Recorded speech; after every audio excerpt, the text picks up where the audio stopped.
My name is Zachary John Swanton. This is what I look like, and I'm going to put my sunnies on because it's fucking bright out here, okay? But I just had to show you what I look like properly. Anyway, I grew up on the Sunshine Coast. I have a little brother and sister. We mostly got along okay when I was growing up.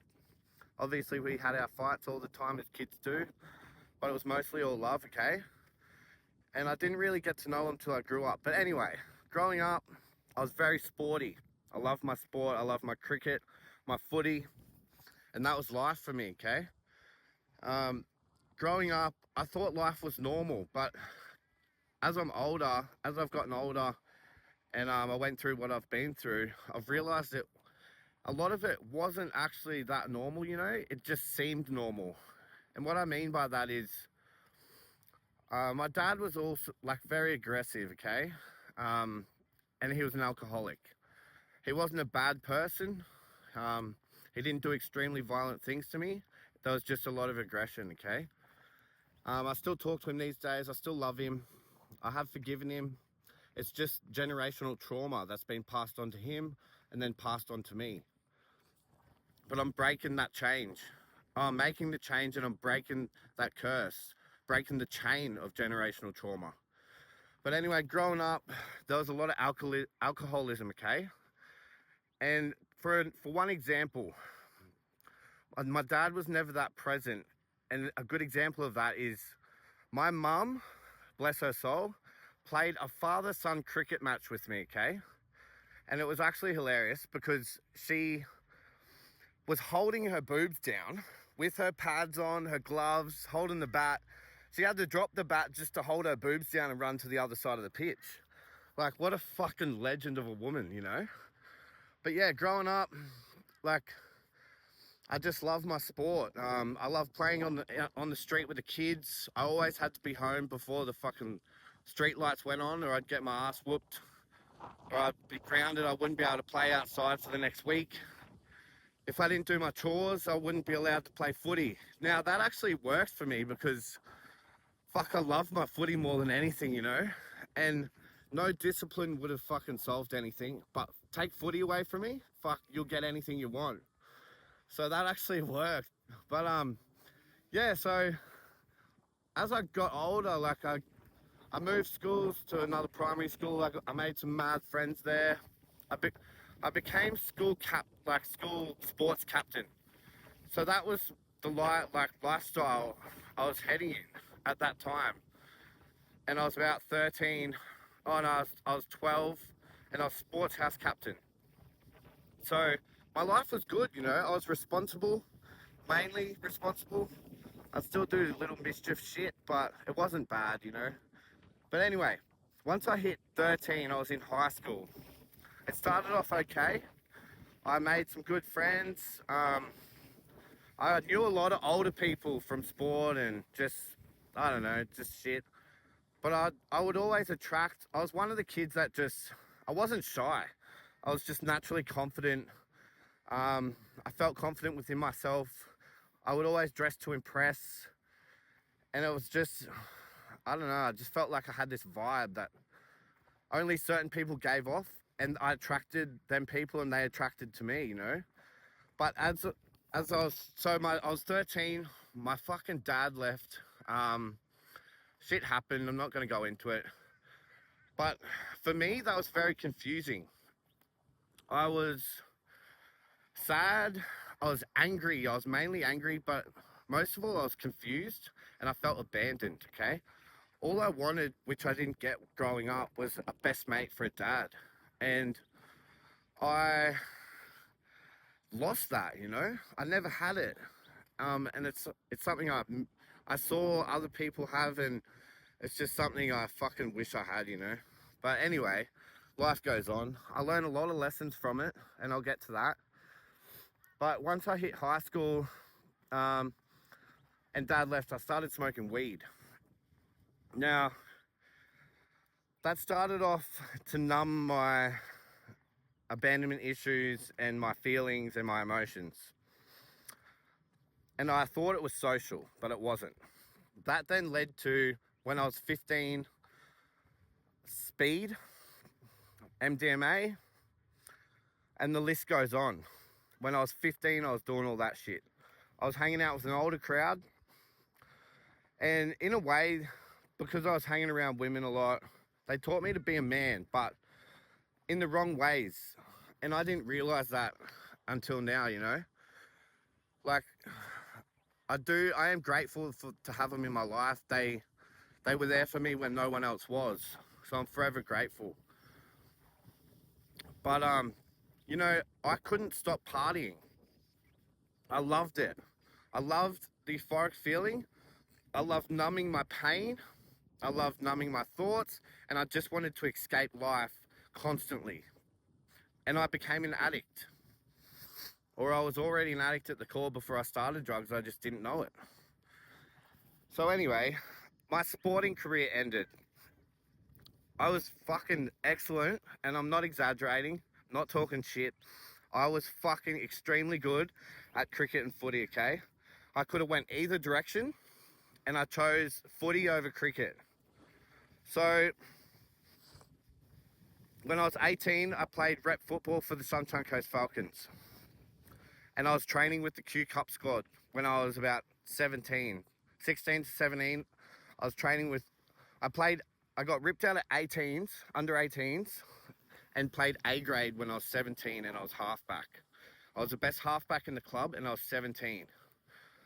So that just gives you an example, okay? Or a rough idea. But anyway, I fucking hit the drugs really hard. I got on the ice. And I would stay up for weeks at a time, go to sleep for 2 days. And I played a game 3 days old, which means I wasn't asleep for 3 days. My body was dehydrated. It was weak.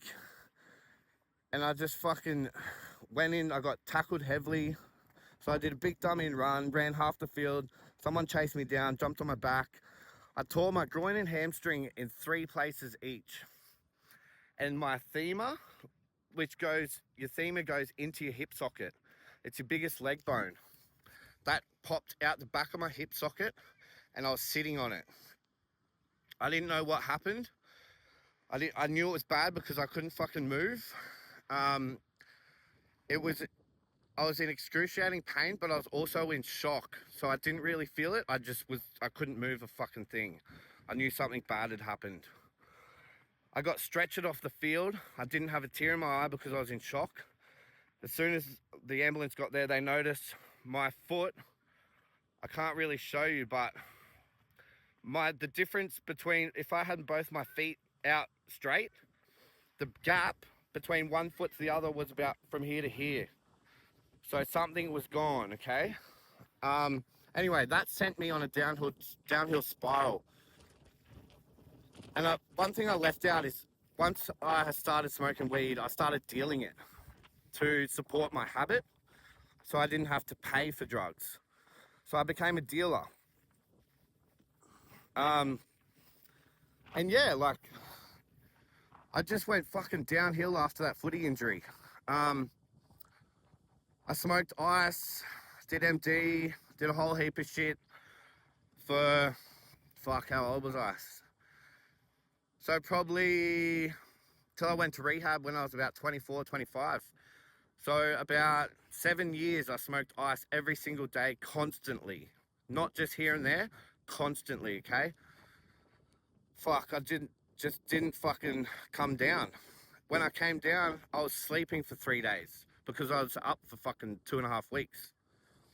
Anyway, that led to me hanging around criminals, living a criminal life. I was in some bad places, you know. I was in fucking, yeah, I'm not gonna go into it, but it was like chases, fucking. I had a shotgun dropped on me, could have fucking exploded, like could have shot me to bits, you know. I fell asleep at the wheel driving. I overdosed on Frank about 7 times. And I could have died at any moment, you know. My life was fucked. My life was fucked. I went to rehab when I was 24. So this is how bad it was. 2 years before that, I think it was, my little sister, my baby sister, she said to me, Zach, I want my real brother back. Now, obviously, I care a lot about her. And I just fucking numbed. I went straight in my room and had a pipe to numb it, to forget, to just numb the emotion and the pain of that.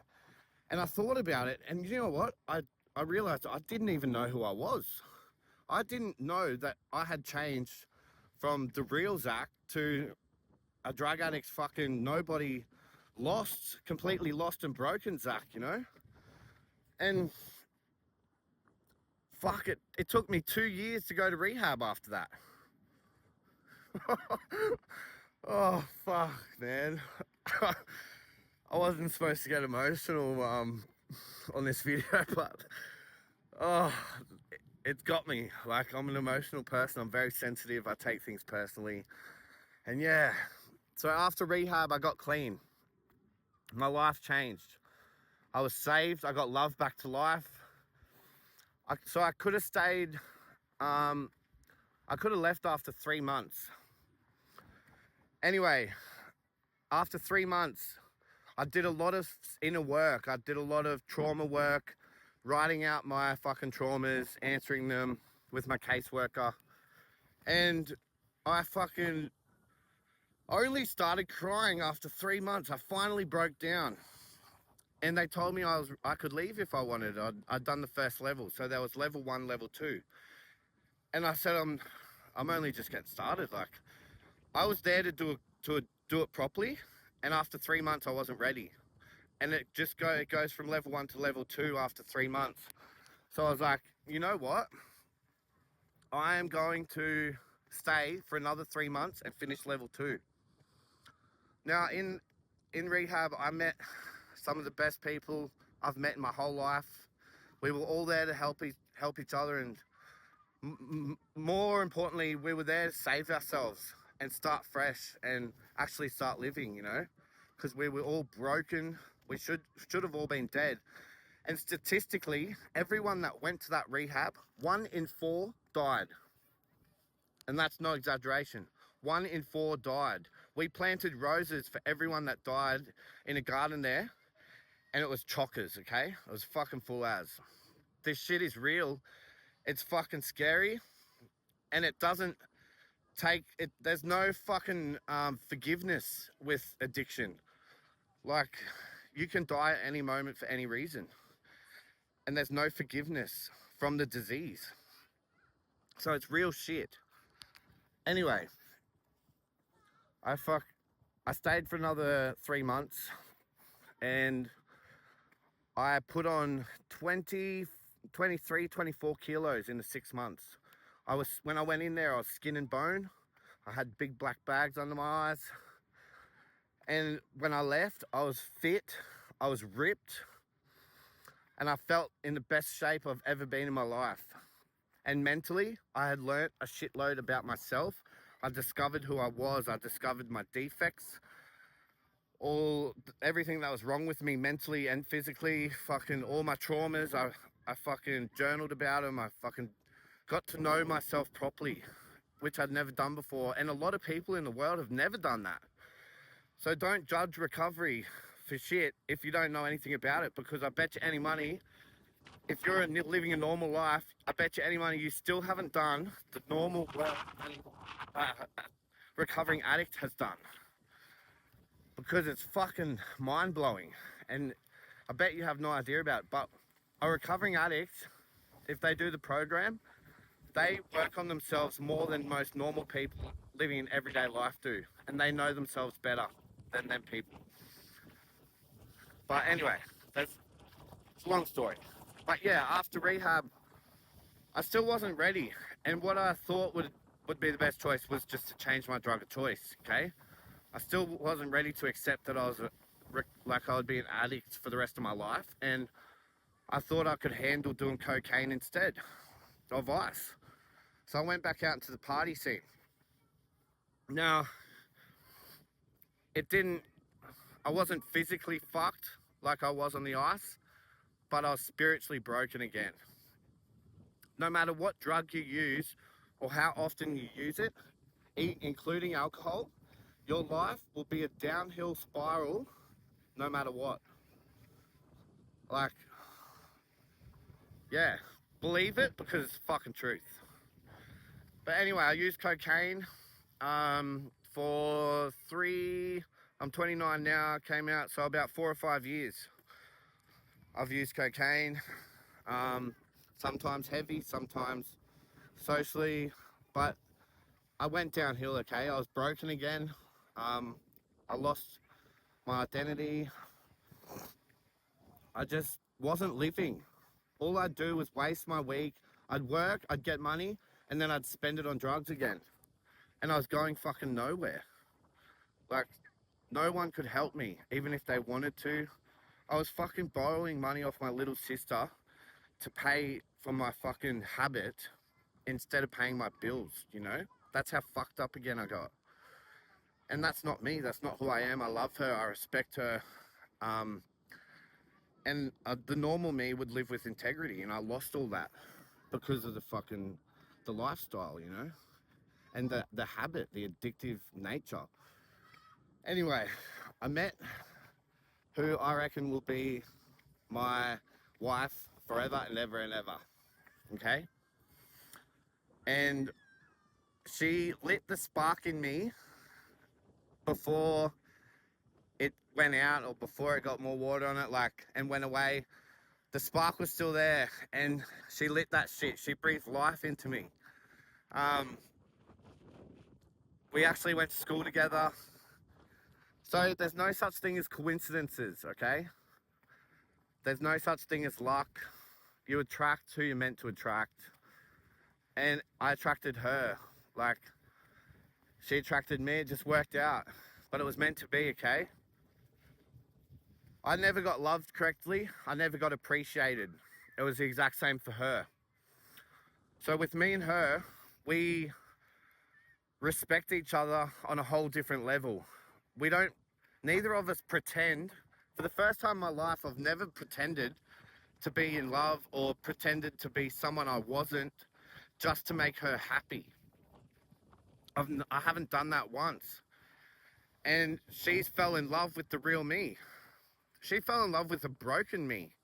And then when she breathed life into me and I fucking started taking responsibility for myself and started helping myself to get better, she fell more in love with me, you know? And I just fell in love with her because she saw me. Oh, I'm getting emotional again.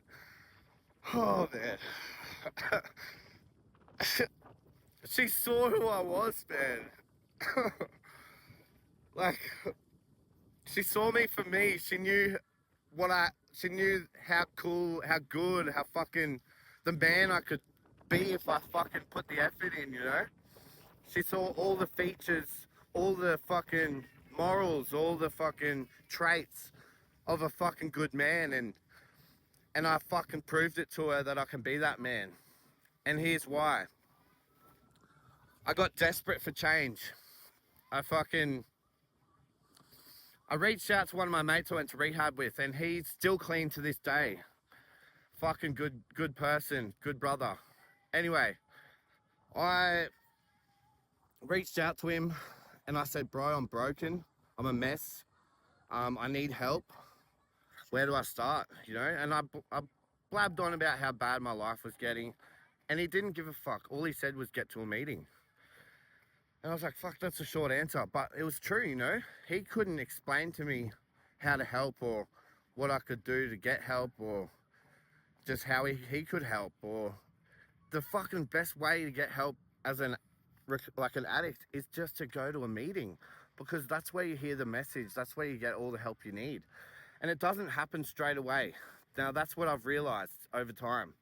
You have to continually go to meetings, continually do the program to learn about yourself, to learn about the addictive world, the addictive nature. And slowly but surely, you get your life back, you get yourself back, okay? Now, I didn't get clean straight away. I didn't get sober straight away. I was still drinking, and I couldn't let go. Like, it was just a vice. And eventually I put down the drink.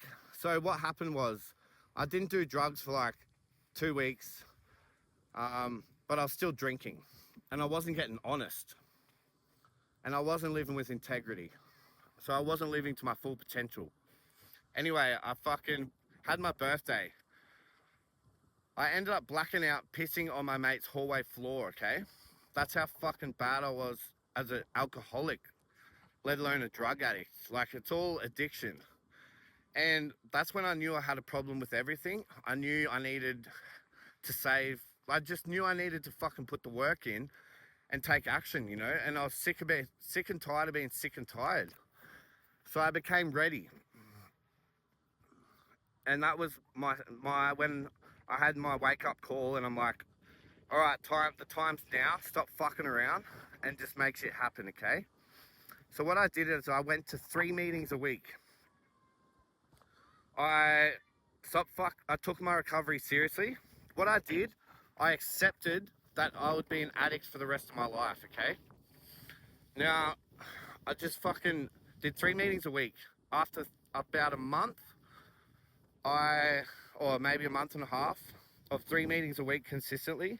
So I even sacrificed work. I sacrificed three shifts, night shifts at work a week to go to these meetings, because my recovery is more important than anything. And what you'll realize, if you don't know already, recovery has to come first, because without it, you have nothing else in your life. If I don't put recovery before work or time with my family, I won't get that time with my family ever again, because I'll be out using. I'll be out being an addict. So my recovery is the most important thing, and it has to come before everything else. Anyway, I sacrificed work. I went to 3 meetings a week, and then I started my step work. I got a sponsor, the best sponsor I could ever dream possible. I'm not going to go into that because it's anonymous.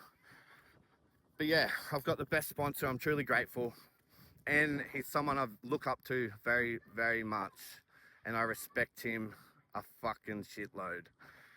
But anyway, that's where my first connection started, okay? And it's because I started bettering myself. I started trying. I started putting effort in. I took action. And I took it seriously, okay? I had my whole mindset changed. As I got better, I started getting hungry for life. Instead of being a drug addict, I became an addict for fucking life. Now this is where it gets good, okay? Fuck yeah, let's go, let's get it. Anyway, so I fucking just got hungry for fucking success. I got motivated. I woke up every day, I just wanted more in life. And I started looking on how to get this success, okay? My vision was to help people. Now, this is where my videos on social media started. My vision was to help people. So I just thought, I've been through all these struggles in my life, all these hardships, you know, all these fucking hard times. I should be dead. I could help people through their shit, through their hard times, and give them hope when they don't have it, you know? And just inspire them to fucking change and do better, and that there is hope and not everything is lost, you know? Anyway, I started my social media journey and just being honest, raw, authentic, being myself, and just giving lessons and advice on everything I knew and what I was learning as I went. So that's where it started. My vision anyway, that's where it took off. And as I did that, I wanted more. I wasn't settled. That wasn't enough. I wanted to quit my 9-to-5 job because I wasn't loving it. I don't wake up in the morning, I'm not happy to do it. And then I fucking started looking for coaches, mentors, life coaches, shit to excel in life, okay? So I didn't want to stay stuck. I wanted to get better at what I was doing on social media. I wanted to get better at sharing advice. And I wanted to turn that into a career, okay?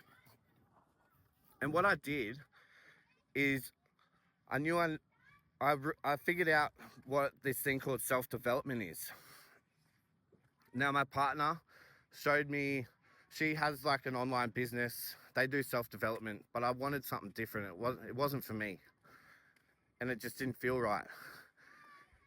When I started looking, she showed me this, one of the brothers that I got to know quite quickly and well, and he changed my life forever, okay? Now this was the biggest impact anyone has ever had on me and in my life, and he changed it completely.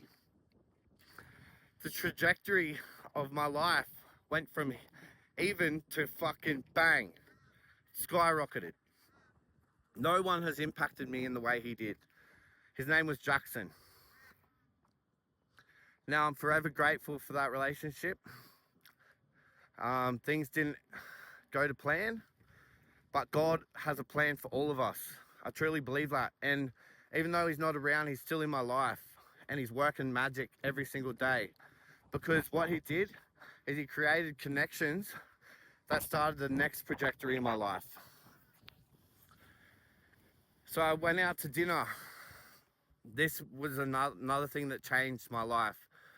I went out to dinner with some successful people, okay? One of them was doing what I'm gonna do soon. He's a mentor. His name's Rudy. There's another guy, he was a founder of RigFit. And then one of the brothers is the best Australian rapper there is. If you know, you know, baby. But anyway, I wasn't fangirling. It was just we're all equals, you know?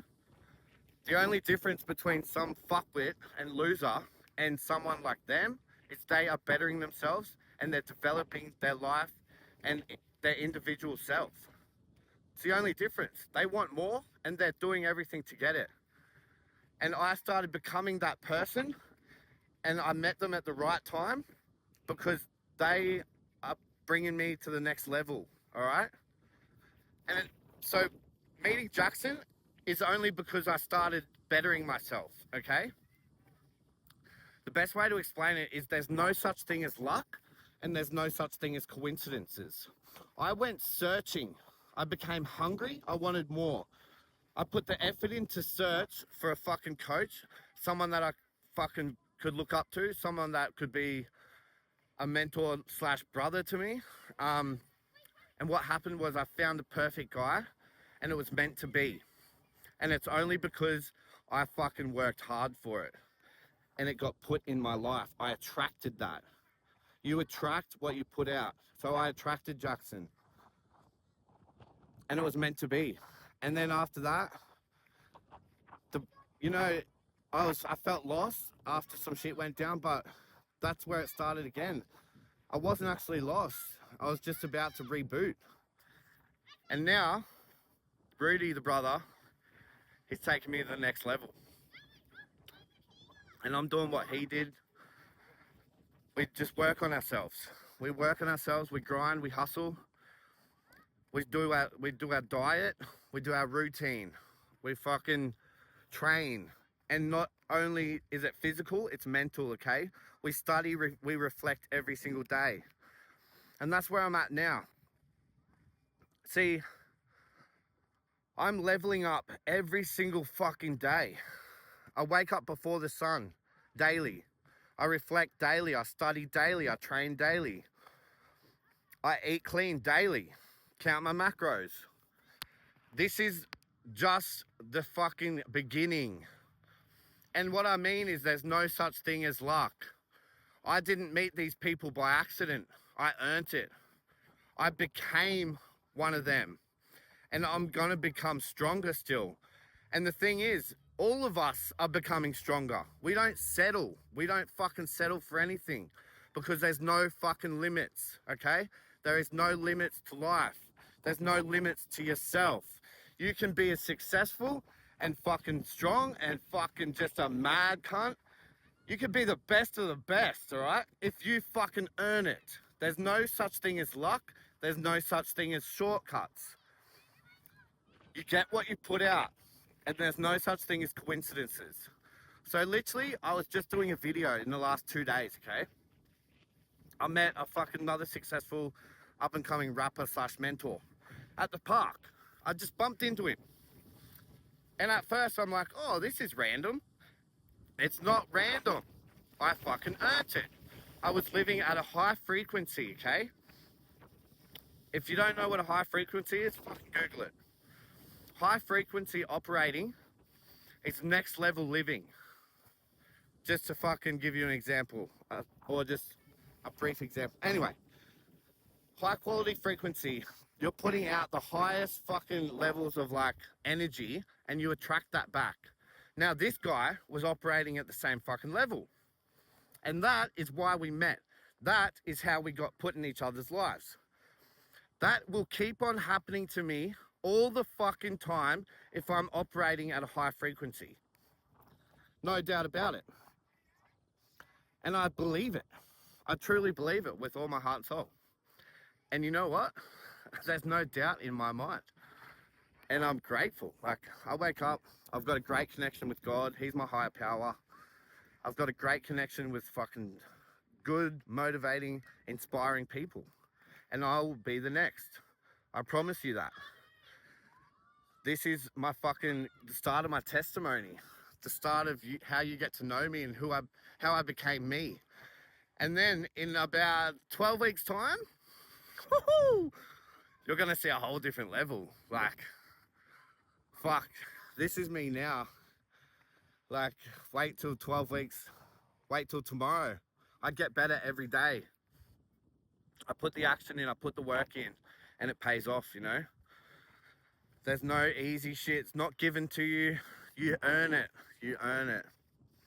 And the thing is, I'll give you something that I could teach you when I start being a coach, because that's what is gonna happen. There's no doubt about it.